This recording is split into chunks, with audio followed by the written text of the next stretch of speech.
আসসালামু আলাইকুম। কামরুন্নেসা অনলাইন স্কুলের পক্ষ থেকে আমি জুলিয়ানা ফেরদৌস সকল শিক্ষার্থীকে স্বাগতম জানাচ্ছি। রুটিন থেকেই তোমরা জানতে পেরেছো যে আজকে 7-এর বিজ্ঞান ক্লাস হবে।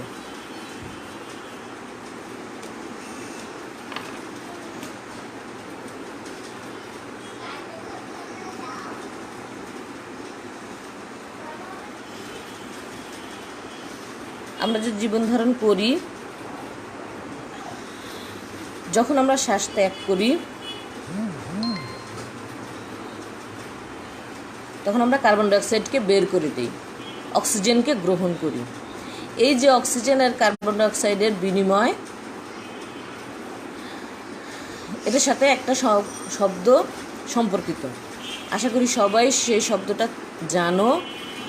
শ্বসনের সাথে, হ্যাঁ ঠিকই বলেছ, শ্বসনের সাথেই আমরা পরিচিত হব আজকে।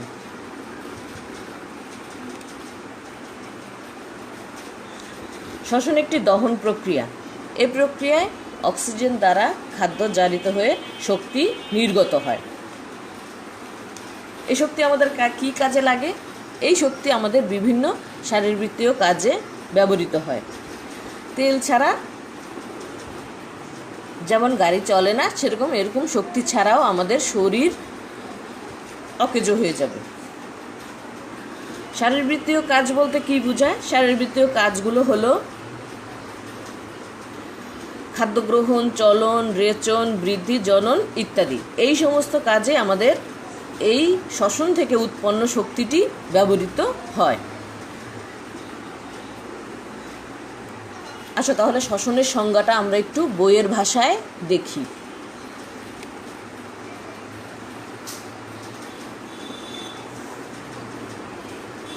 শ্বসন যে জৈব রাসায়নিক প্রক্রিয়ায় জীব কোষস্থ খাদ্যবস্তু অক্সিজেনের উপস্থিতি বা অনুপস্থিতিতে জারিত হয়ে খাদ্যস্থ রাসায়নিক শক্তিকে গতিশক্তি ও তাপশক্তিতে রূপান্তরিত ও মুক্ত করে এবং ফলশ্রুতিতে কার্বন ডাইঅক্সাইড এবং পানি উৎপন্ন হয়, তাকে শ্বসন বলে।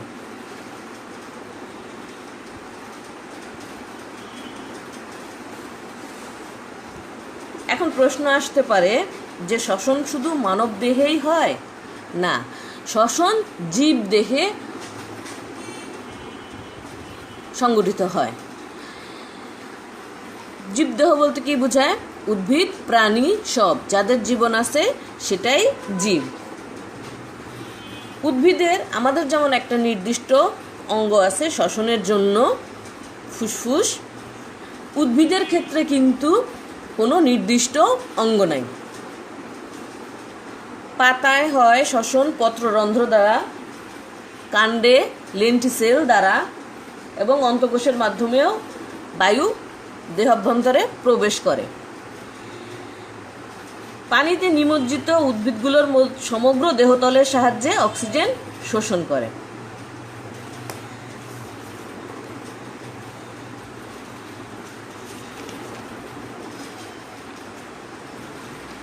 শ্বসনের ফলে যে শক্তি উৎপন্ন হয় তা আমরা একটা পরীক্ষার সাহায্যে দেখি। পরীক্ষাটি তোমাদের বইতে আছে। এক্ষেত্রে আমাদের কি কি দরকার হবে? দুইটি থার্মোফ্লাক্স,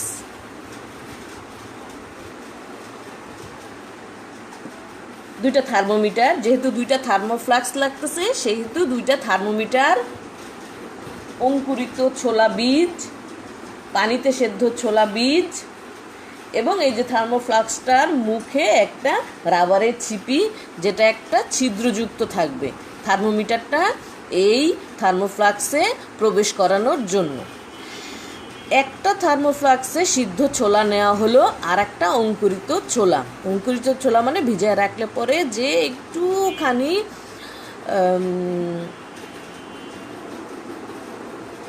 একটু সাদা বের হয়, সেটা হলো অঙ্কুরিত ছোলা।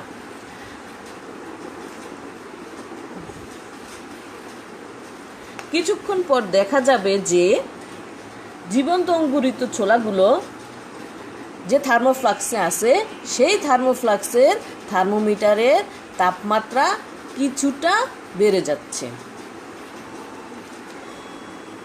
উষ্ণতাটা বাড়ছে।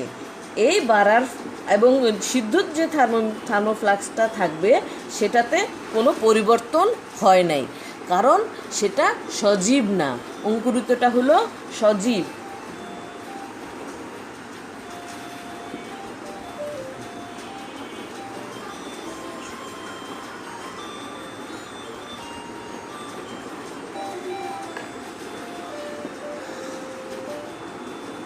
আমাদের শ্বসনে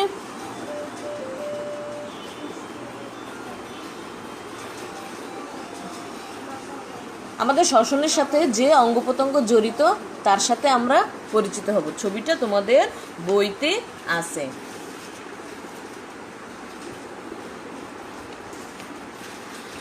চৌত্রিশ পৃষ্ঠায়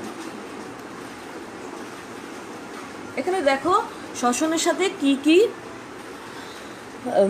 শ্বসন কাজে কোন কোন অঙ্গ ব্যবহৃত হচ্ছে। নাসারন্ধ্র, নাসাপথ, নাকের যে দুটো ছিদ্র সেটা, নাসা গলবিল, স্বরযন্ত্র, শ্বাসনালী বা ট্রাকিয়া, ব্রঙ্কাস বা ক্রোম শাখা, ফুসফুস, মধ্যচ্ছেদা।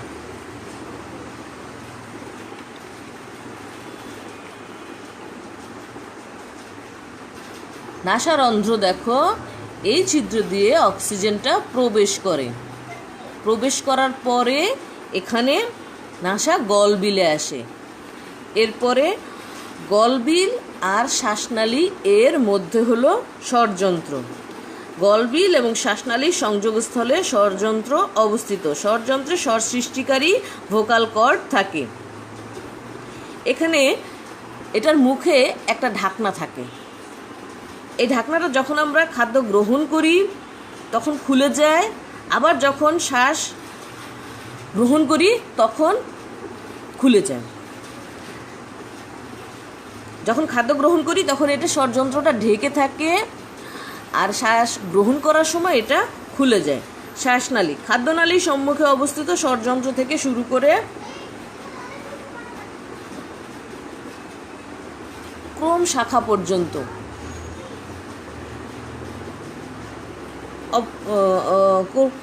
পর্যন্ত বিস্তৃত নালীটাকে শ্বাসনালী বলে। ক্রোম শাখা, ব্রঙ্কাস। শ্বাসনালী ফুসফুসের কাছে ডান ও বাম দুই শাখায় বিভক্ত হয়ে যায়। এই দেখো, ডান এবং বাম।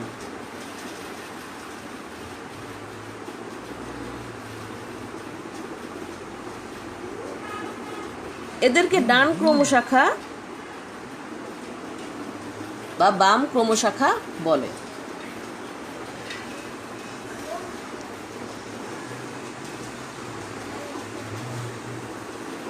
আলাদা আলাদাভাবে এদেরকে ব্রঙ্কাই বলা হয়, এক বচনে এদেরকে ব্রঙ্কাস বলে, দুইটাকে একত্রে ব্রঙ্কিওল বলে।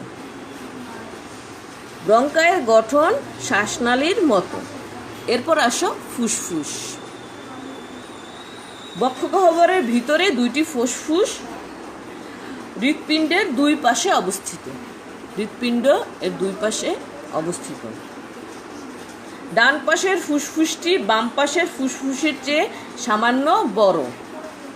ফুসফুস দুই ভাঁজ বিশিষ্ট প্লুরা নামক একটি ঝিল্লি বা পর্দা দ্বারা আবৃত। দুই ভাঁজের মাঝখানে পিচ্ছিল পদার্থ থাকে। পিচ্ছিল পদার্থ থাকার কারণে এটা ঘষা লাগে না। ব্রঙ্কাস প্রতি পাশে ফুসফুসে প্রবেশ করে অসংখ্য শাখা প্রশাখায় বিভক্ত হয়। এই সূক্ষ্ম ব্রঙ্কিওলগুলো বায়ুথলি বা বায়ুকোষে প্রবেশ করে। এগুলো হলো বায়ুথলি।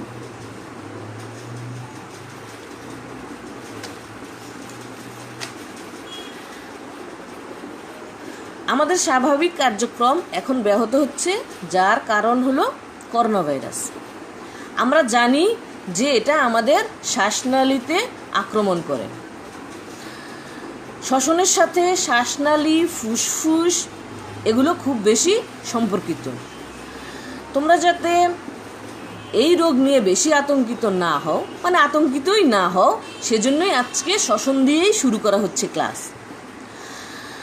এই করোনা ভাইরাস আমাদের শরীরে 3টা প্রবেশ পথ দিয়ে ঢুকতে পারে, যেগুলো ওপেন থাকে: চোখ, নাক, মুখ। নাক মুখ আমরা ঢেকে রাখি মাস্ক দিয়ে।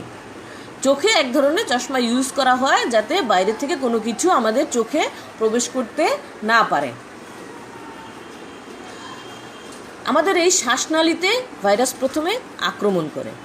এরপরে শ্বাসনালীতে 3-4 দিন অবস্থানের পরে যদি সে ওখান থেকে ধ্বংস করা না যায় তাহলে সে ফুসফুস আক্রমণ করে। ফুসফুসের মেইন অংশগুলো হলো বায়ুথলি, অ্যালভিউলাস। এই অ্যালভিউলাসকেই প্রথমে সে আক্রমণ করে। আমরা এরপরে জানবো যে শ্বাস গ্রহণের ক্ষেত্রে অ্যালভিউলাসটা কতই বেশি প্রয়োজনীয়। সে যেহেতু সেখানে আক্রমণ করে, এই আক্রমণ করার ফলে আমাদের স্বাভাবিক শ্বসন ব্যাহত হয়। ব্যাহত হওয়ার যখন খুব বেশি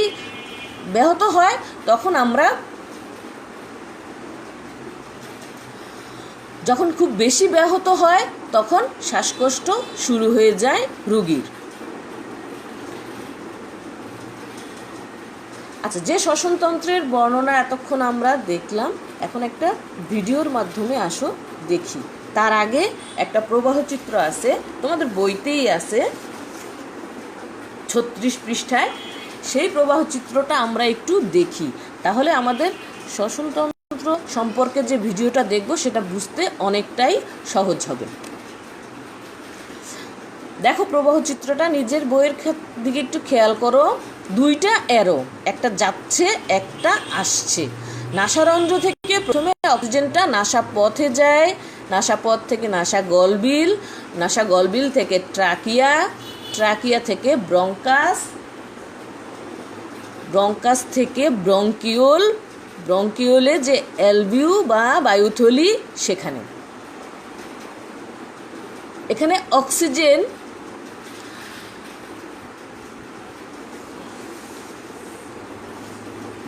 বায়ুথলির পাশে কৌশিক জালিকা থাকে। কৌশিক জালিকায় বা কৌশিক নালীতে ওখানে অ্যালভিউলি থেকে বায়ুথলি থেকে অক্সিজেনটা কৌশিক জালিকার এখানে এসে প্রবাহমান আরবিসির মানে লোহিত রক্তকণিকার সাথে বিক্রিয়া করে। এর ফলে কার্বন ডাইঅক্সাইড উৎপন্ন হয়। কার্বন ডাইঅক্সাইড উৎপন্ন হওয়ার পরে আবার অ্যালভিউলিতেই চলে যায়, সেখান থেকে আবার ব্রঙ্কিওলে চলে আসে, কার্বন ডাইঅক্সাইড ফিরে যাচ্ছে। সেখান থেকে ব্রঙ্কাসে যায়, ব্রঙ্কাস থেকে ট্রাকিয়ায় যায়, ট্রাকিয়া থেকে নাসাগলবিল, নাসাপথ, নাসারন্ধ্র থেকে শরীর থেকে বের হয়ে যায়। আমি আবার একটু দেখাই। এই প্রবাহ চিত্রটা খুব বেশি দরকারি জানা শ্বসনতন্ত্র সম্পর্কে এবং শ্বসন ক্রিয়া সম্পর্কে। কোথা থেকে কোথায় যায়? নাসারন্ধ্র থেকে নাসাপথ, নাসাপথ থেকে নাসাগলবিল, নাসাগলবিল থেকে ট্রাকিয়া, ট্রাকিয়া থেকে ব্রঙ্কাস, ব্রঙ্কাস থেকে ব্রঙ্কিওল, ব্রঙ্কিওল থেকে বায়ুথলি বা অ্যালভিউলি। এখানে অক্সিজেনটা আসলো, প্রবেশ করলো, এরপরে সেখানে বিক্রিয়া হলো। বিক্রিয়ার পরে কার্বন ডাইঅক্সাইড উৎপন্ন হলো। কার সাথে এখানে বিক্রিয়া হয়েছে? রক্তের আরবিসির সাথে, লোহিত রক্তকণিকার সাথে। লোহিত রক্তকণিকা এই বিক্রিয়ার আগে লাল থাকবে না, এই বিক্রিয়ার পরেই সেটা লাল আকার ধারণ করবে। এরপরে কার্বন ডাইঅক্সাইড উৎপন্ন হলো। কার্বন ডাইঅক্সাইড বায়ুথলি থেকে ব্রঙ্কিওলে, ব্রঙ্কিওল থেকে ব্রঙ্কাসে, সেখান থেকে ট্রাকিয়া, ট্রাকিয়া থেকে নাসাগলবিল, নাসাপথ, নাসারন্ধ্র থেকে বের হয়ে যাবে, আমাদের শরীর থেকে বের হয়ে যাবে। কী আকারে? কার্বন ডাইঅক্সাইড আকারে। কীভাবে প্রবেশ করেছিল? অক্সিজেন আকারে প্রবেশ করেছিল।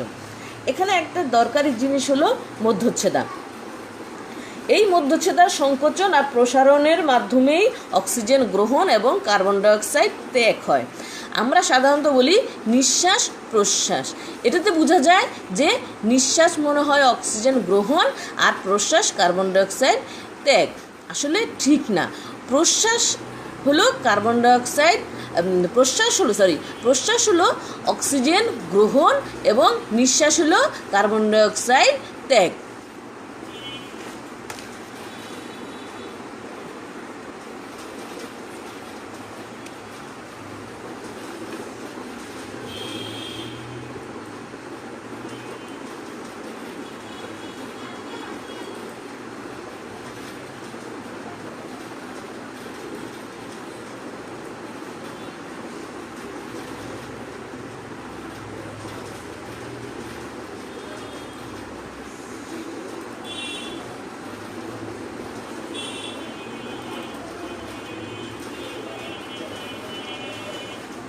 দেখো আমরা একটা ভিডিওর মাধ্যমে দেখি। আমরা শ্বসনতন্ত্রের সাহায্যে বাতাস থেকে অক্সিজেন গ্রহণ করি এবং দেহ থেকে কার্বন ডাই অক্সাইড বের করে দেই। আমাদের শ্বসনতন্ত্রের প্রধান অঙ্গ হলো দুটি ফুসফুস, যা বক্ষ গহ্বরে অবস্থিত। আমাদের প্রশ্বাস গ্রহণের সময় বাতাস নাক দিয়ে প্রবেশ করে। পরবর্তীতে এই বাতাস ফ্যারিংস, ল্যারিংস, ট্র্যাকিয়া ও ব্রঙ্কাস হয়ে ফুসফুসে প্রবেশ করে। ব্রঙ্কাস ফুসফুসে প্রবেশের পর ব্রঙ্কিওল ও এলভিওলার নালীতে বিভক্ত হয়ে এলভিওলার থলিতে শেষ হয়। এলভিওলার থলির এক একটি গোলাকার অংশকে এলভিওলাস বলে।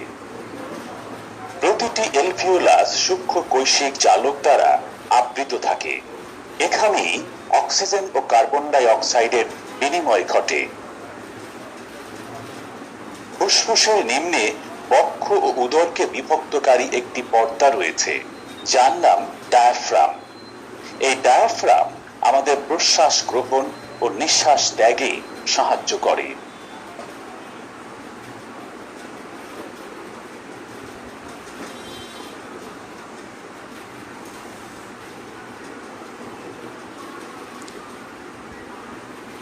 আমরা দেখলাম শ্বসনতন্ত্রের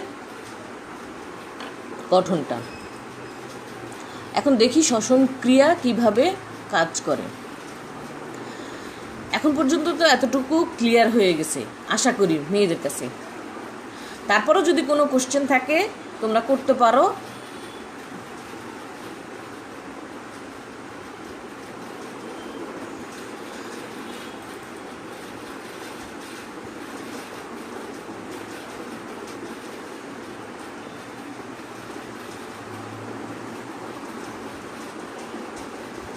দেখতে পাচ্ছ তোমরা, বায়ু থেকে অক্সিজেনগুলো আমাদের নাসারন্ধ্র হয়ে শ্বাসযন্ত্রের মধ্যে দিয়ে ট্রাকিয়া হয়ে ব্রঙ্কিওল আছে না, সে ব্রঙ্কিওল দিয়ে দুই ফুসফুসের মধ্যে প্রবেশ করছে। এখন এই অক্সিজেনগুলো ফুসফুসের যে দূরবর্তী কৌশিক নালিকাগুলো আছে তার মধ্যে প্রবেশ করার জন্য এই ব্রঙ্কিওল হয়ে, এই যে ব্রঙ্কিওল এটা, ঠিক আছে, এই ব্রঙ্কিওল হয়ে কোথায় প্রবেশ করবে? অ্যালভিওলাসে। এই যে গোল বলগুলো দেখছো এগুলো অ্যালভিওলাস, এই অ্যালভিওলাসের মধ্যে প্রবেশ করবে। অ্যালভিওলাসের মধ্যে অ্যালভিওলার চেম্বার আছে, এই যে চেম্বার বা বায়ুথলি, এইগুলোর মধ্যে সেই অক্সিজেনগুলো প্রবেশ করে। ঠিক আছে, এই যে ছোট ছোট ব্লু কালার যে বলগুলো দেখছো এগুলা সেই অক্সিজেনগুলা প্রবেশ করবে এটার মধ্যে। এর পাশ দিয়ে যে কৌশিক নালিকা আছে তার মধ্যে আরবিসি অর্থাৎ রেড ব্লাড সার্কেলগুলো এইভাবে চলতে থাকে। সেই অক্সিজেনগুলো ওই চেম্বারের গাত্র ভেদ করে এই আরবিসির সাথে মিলিত হয়। এখানেই কিন্তু আমাদের সেই কার্বন ডাইঅক্সাইডটা উৎপন্ন হয় এবং এই আরবিসিগুলো রেড কালার ধারণ করে। ঠিক আছে, এখানে যে এই যে ছোট ছোট যে অ্যাশ কালারের বলগুলো দেখছো এগুলাই কিন্তু সেই কার্বন ডাইঅক্সাইড। তাহলে এই যে এখানে যে কার্বন ডাইঅক্সাইডগুলো উৎপন্ন হচ্ছে, এই কার্বন ডাইঅক্সাইডগুলার কি হবে? এই যে কার্বন ডাইঅক্সাইডগুলা আবার সেই গাত্র ভেদ করে সেই অ্যালভিওলার চেম্বার বা বায়ুথলির মধ্যে জমা হতে থাকবে। যখন এই কার্বন ডাইঅক্সাইডগুলা জমা হয়ে কি হবে? আবার সেই আগের যে পথে অক্সিজেন আসছিল অর্থাৎ এই যে ব্রঙ্কিওল হয়ে আবার ফুসফুসের মধ্যে ফেরত আসবে। দেখো এই যে কার্বন ডাইঅক্সাইডগুলো ব্রঙ্কিওল হয়ে ফুসফুসের মধ্যে ফেরত আসছে। তাহলে এই ফুসফুস থেকে আবার সেই কার্বন ডাইঅক্সাইডগুলো কোথায় যাবে? দেখো এই তো ফুসফুসে চলে আসছে, ফুসফুস দিয়ে আবার সে আগের পথে কিন্তু ফেরত এসে বায়ুতে আমরা সেই কার্বন ডাইঅক্সাইডগুলো ত্যাগ করে দিচ্ছি। এখন এই যে অক্সিজেন আসলো এবং কার্বন ডাইঅক্সাইড চলে গেল, এইটার পেছনে কিন্তু আরেকটা ডায়াফ্রাম অর্থাৎ মধ্যচ্ছদা কাজ করে। সেই মধ্যচ্ছদাটা কি হয়, সংকোচন এবং প্রসারিত হয়। এই সংকোচন ও প্রসারণের ফলে ফুসফুসের আকার বা আয়তনের কি হ্রাস বৃদ্ধি ঘটে। এই হ্রাস বৃদ্ধি ঘটার ফলে ফুসফুসের মধ্যে কি হয়, অক্সিজেন আসে এবং কার্বন ডাইঅক্সাইড চলে যায়। দেখো তোমরা এই ভিডিওটি দেখতে পাচ্ছ যে কি হচ্ছে, এই যে অক্সিজেন আসছে এবং কার্বন ডাইঅক্সাইড চলে যাচ্ছে। দেখো এই যে এখানে এই যে ডায়াফ্রাম বা মধ্যচ্ছদা সংকোচন প্রসারণের ফলে এই যে আয়তন হ্রাস বা বৃদ্ধি ঘটছে, এর ফলে কিন্তু কার্বন ডাইঅক্সাইডটা কি হয়ে যাচ্ছে,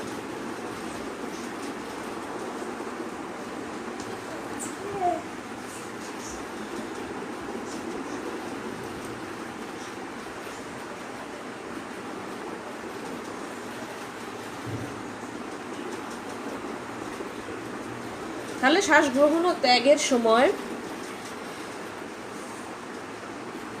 মধ্যচ্ছেদার অনেক বড় একটা ভূমিকা আছে। প্রশ্বাসের সময় মধ্যচ্ছেদা ও বক্ষপিঞ্জরের মাঝে পেশি সংকুচিত হয়। মধ্যচ্ছেদা ও পিঞ্জরাস্থির পেশিগুলো শিথিল এবং প্রসারিত হয়। ফুসফুসের আয়তনে ছোট হয়ে যায়, সংকুচিত হয়ে যায়। ফলে বায়ুথলির ভিতরের বায়ু কার্বন ডাইঅক্সাইড গ্যাস ফুসফুস থেকে ব্রঙ্কাস ও ট্রাকিয়ার মাধ্যমে পরিবাহিত হয়, নাসারন্ধ্র দিয়ে বাইরে নির্গত হয়। এই যে শ্বাসযন্ত্র শ্বসন ক্রিয়া, এটা ব্যাহত হয় কিছু কিছু রোগের কারণে।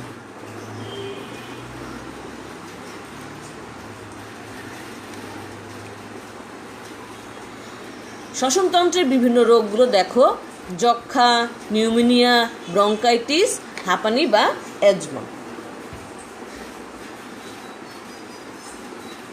এই সবগুলো রোগের সাথেই হাঁপানি বা অ্যাজমা বাদে জ্বর, শ্বাসকষ্ট এটা সম্পর্কিত। যেহেতু শ্বসনতন্ত্র, মেইন শ্বসনতন্ত্র ফুসফুস, ফুসফুসের কোনো সমস্যাটাই রোগের, যে কোনো শ্বসনতন্ত্রের যে কোনো রোগই ফুসফুসের সমস্যা হবে। আর ফুসফুসের সমস্যা হতে আমাদের শ্বাস নিতে অসুবিধা হবে। এখানে যক্ষা, নিউমোনিয়া এই দুইটা হলো ব্যাকটেরিয়ার কারণে আক্রান্ত হয়। ব্যাকটেরিয়া এই জন্য দায়ী, যক্ষা আর নিউমোনিয়া। ব্রঙ্কাইটিস ভাইরাসের কারণে হয়ে থাকে। আর হাঁপানি, অ্যাজমা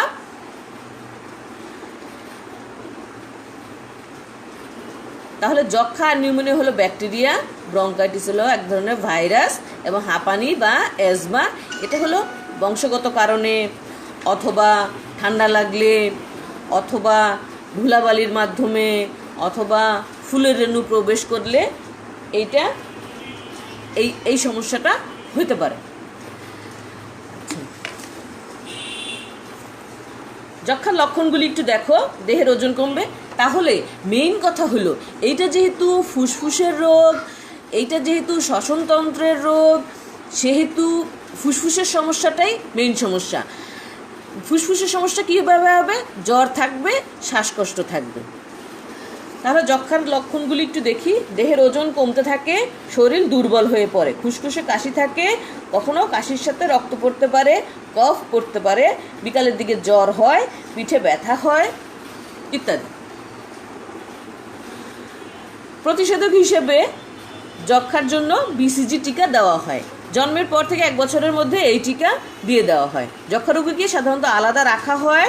এর কফ থুতু মাটিতে পুঁতে ফেলা দরকার, কারণ এটাতে জীবাণু ছড়ায়, এজন্য পুঁতে ফেললে ভালো হয়। হাঁচি কাশির সময় রুমাল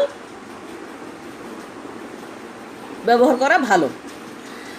নিউমোনিয়া ফুসফুসের একটা রোগ। অত্যাধিক ঠান্ডা লাগলে নিউমোনিয়া রোগ হয়। হাম, ব্রঙ্কাইটিস ইত্যাদি রোগের পরে ঠান্ডা লাগলে নিউমোনিয়া হতে পারে। নিউমোনিয়া শিশুদের জন্য একটু মারাত্মক হয়।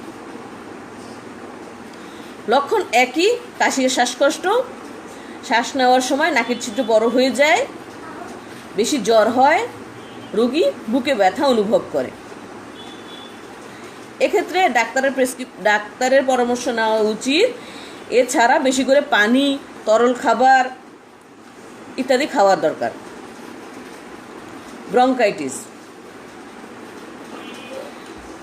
ব্রঙ্কাইটিস অস্বাস্থ্যকর পরিবেশ, ধুলাবালি মিশ্রিত আবহাওয়া, ঠান্ডা লাগা ইত্যাদি থেকে হতে পারে। ধূমপান এর অন্যতম কারণ।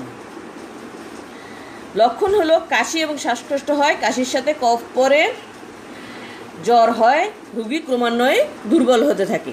যেহেতু ধূমপান অনেক বড় একটা কারণ, সেহেতু ধূমপান এক্ষেত্রে বন্ধ রাখতে হবে এবং ডাক্তারের পরামর্শ অনুযায়ী চলতে হবে।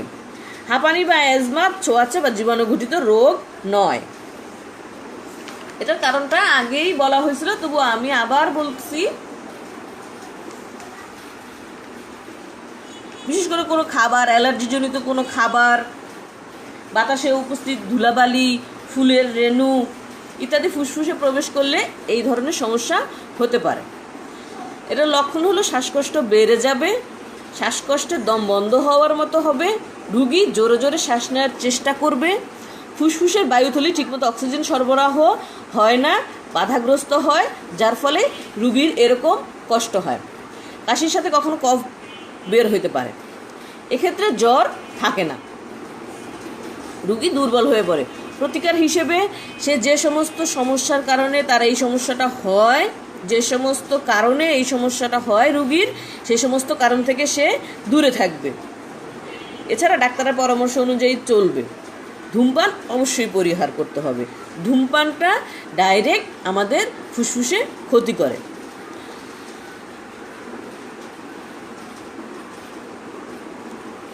আচ্ছা,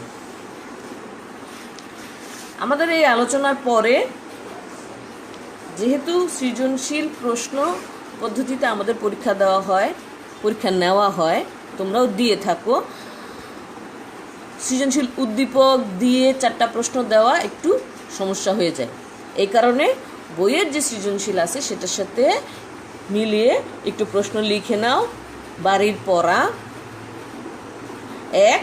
শ্বসন কি?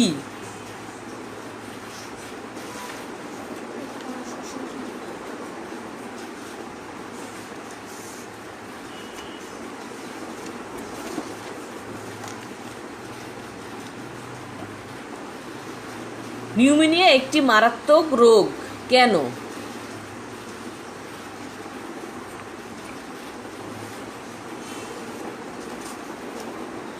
দুই নম্বর, নিউমোনিয়া একটি মারাত্মক রোগ কেন? 3. শ্বসনতন্ত্রের চিত্র অঙ্কন করে গঠন বর্ণনা করো।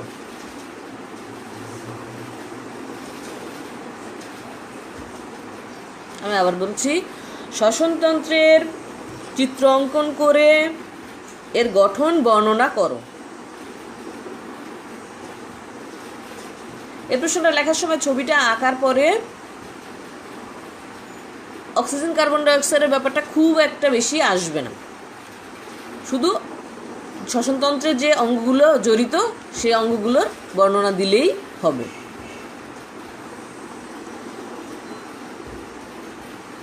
4. শ্বসনে ফুসফুসের ভূমিকা আলোচনা করো। শ্বসনে ফুসফুসের ভূমিকা আলোচনা করো।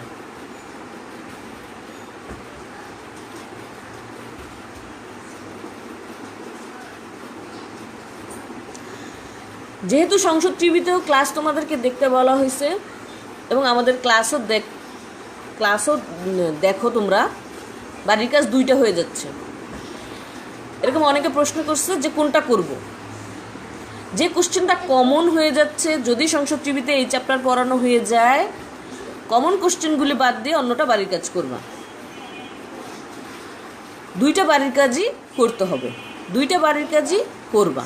আলাদা খাতায় করো, শিটে করো, যেভাবে তোমাদের সুবিধা সেভাবে করো, কোনো অসুবিধা নাই। ইনশাআল্লাহ আমরা স্কুল খুললে সব বাড়ির কাজ চেক করব। সবাই খুব সাবধানে থাকবে।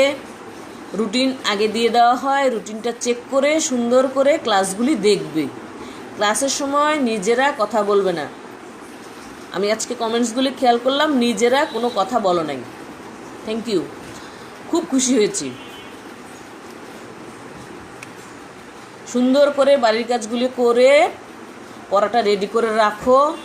যেহেতু এখন অন্য কিছু করার আর সুযোগ নাই, বাইরে যাওয়ার সুযোগ নাই, কিছু না, ঘরেই থাকতে হবে। মার কাজে সাহায্য করবা, যে পড়াগুলি দেওয়া হচ্ছে সে পড়াগুলি করবা। সবাই ভালো থাকো, সাবধানে থাকো, সুস্থ থাকো। আল্লাহ হাফেজ।